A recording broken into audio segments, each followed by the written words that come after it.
Le Seigneur soit avec vous. Évangile de Jésus-Christ selon saint Matthieu. En ce temps-là, Jésus prit avec lui Pierre, Jacques et Jean son frère, et il les amena à l'écart sur une haute montagne. Il fut transfiguré devant eux. Son visage devint brillant comme le soleil, et ses vêtements blancs comme la lumière. Voici que leur apparut Moïse et Élie, qui s'entretenaient avec lui. Pierre alors prit la parole et dit à Jésus, « Seigneur, il est bon que nous soyons ici. Si tu le veux, je vais dresser ici 3 tentes, une pour toi, une pour Moïse et une pour Élie. » Il parlait encore lorsqu'une nuée lumineuse les couvrit de son ombre. Et voici que de la nuée, une voix disait, « Celui-ci est mon fils bien-aimé. En lui, je trouve ma joie. Écoutez-le. » Quand ils entendaient cela, les disciples tombèrent face contre terre et furent saisis d'une grande crainte. Jésus s'approcha, les toucha et leur dit, « Relevez-vous et soyez sans crainte. »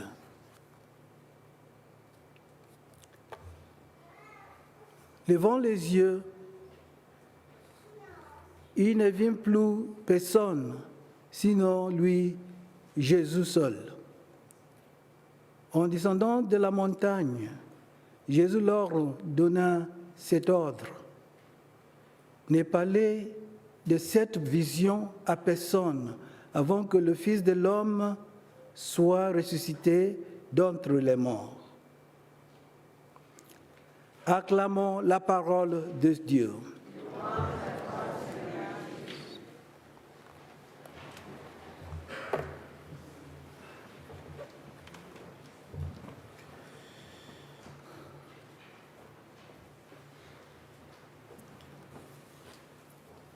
Mes chers frères et sœurs,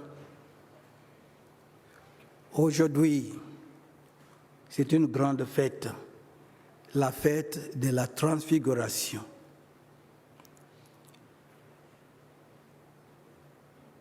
Cette célébration et transfiguration du Seigneur est une fête importante dans l'Église. C'est relaté dans les Écritures que nous avons entendues aujourd'hui, révèle la divinité de Jésus-Christ et il nous offre un aperçu, avant-goût, de la gloire qui nous attend dans le royaume des cieux. À travers les lectures tirées du livre de Daniel, la première lecture, et la deuxième de la lettre de Saint Pierre et l'évangile de Matthieu, nous sommes invités à réfléchir sur la signification profonde de cet événement et de sa pertinence dans nos vies d'aujourd'hui.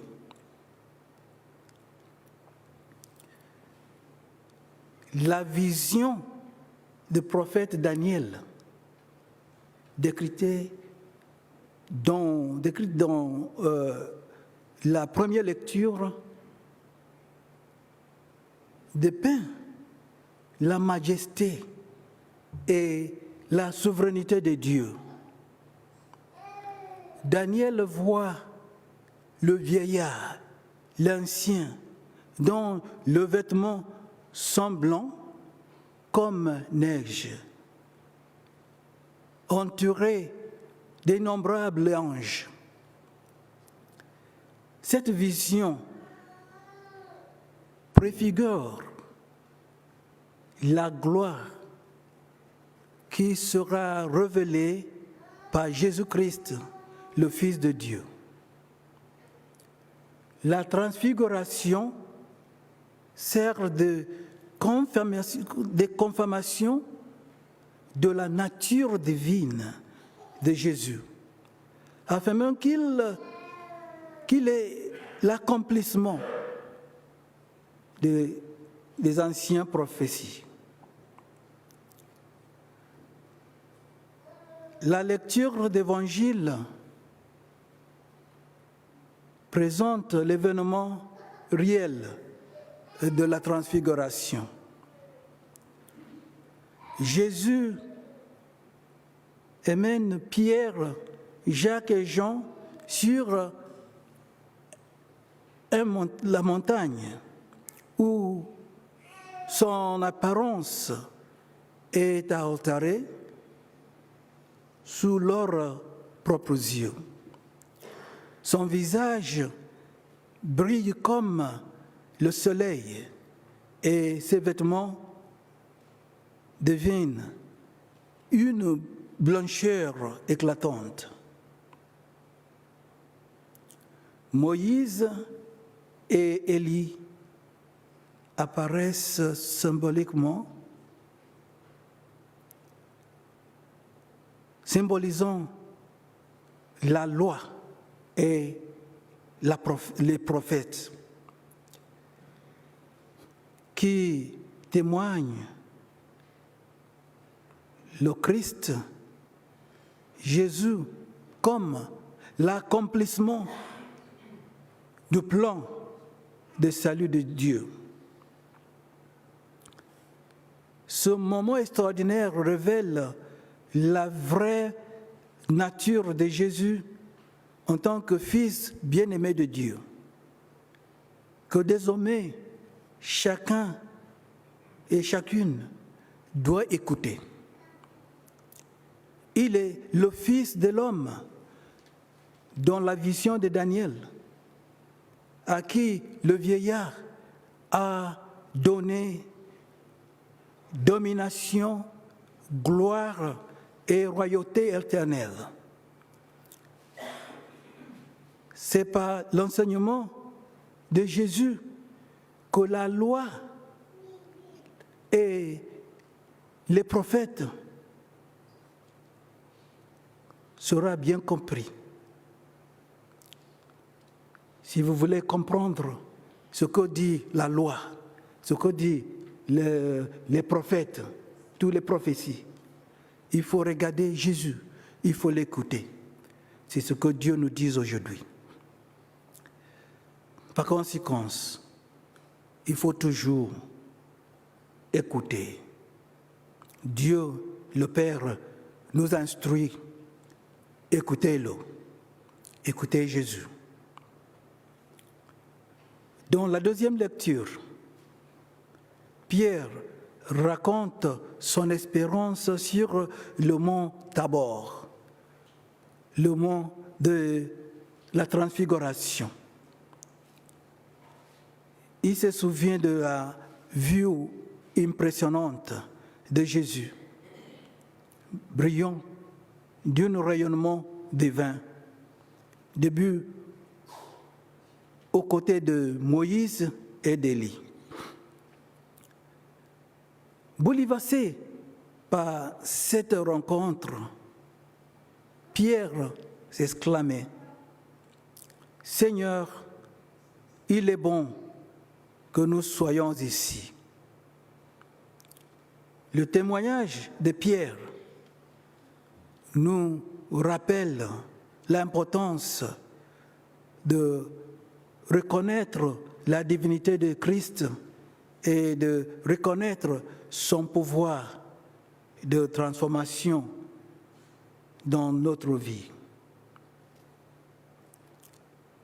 La transfiguration du Seigneur nous invite à réfléchir sur notre propre cheminement de la foi. Nous sommes appelés à être transformés par notre rencontre avec le Christ, surtout dans l'Eucharistie. Nous le rencontrons chaque jour, chaque fois que nous célébrons l'Eucharistie. Il faut que ça soit le moyen pour nous transformer. La transfiguration nous assure que malgré les défis et les luttes auxquelles nous sommes confrontés, une réalité plus grande nous attend. Et cela, c'est la gloire de la vie éternelle qui vient de Dieu, la gloire éternelle en présence de Dieu. Bien-aimés de Dieu, efforçons-nous de gravir la montagne de la prière et de la contemplation. Recherchons ardemment la présence de Dieu dans notre vie. Puis cette fête de transfiguration fortifier notre foi, inspirer notre espérance et allumer le feu de l'amour divin en nous. Alors que nous sortons de cette célébration eucharistique, que la lumière rayonnante de la transfiguration de Christ brille à travers nous. Transformons nos cœurs et rayonnons son amour pour tout ce que nous rencontrons chaque jour et en tout lieu. Loué soit Jésus-Christ. Amen.